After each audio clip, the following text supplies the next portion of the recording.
Welcome to the Banker Lamp. Please enjoy the video. You begin by verifying compatibility. Confirm your Spectrum box or smart TV supports apps. Once done, make sure your Spectrum account is active and you have a YouTube sign-in ready. Power on the TV and the Spectrum device, then connect both to the same Wi-Fi network so they can communicate. Next, navigate the Spectrum interface to the apps or streaming hub. This is where you'll install or access YouTube. Don't skip network checks.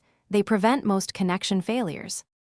Now you access the App Store or Spectrum Apps Hub. Search for YouTube and select Install. If it's pre-installed, choose Open. Make sure you accept permissions so playback and pairing work properly. Once launched, you can sign in directly with your credentials or use the Pair Device option. Open YouTube. Com/pair on your phone, enter the on-screen code, and authorize. This is faster and avoids typing on remote controls. After signing in, test playback with a short video to confirm everything responds. Finish by checking video quality and app updates. Make sure your Spectrum box firmware is current so the YouTube app runs smoothly.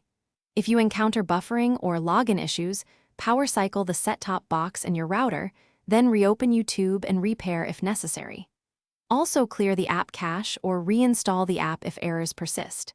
If none of those steps fix it, contact Spectrum support with model and error details. One key tip: always try a full restart before escalating. It solves most problems quickly.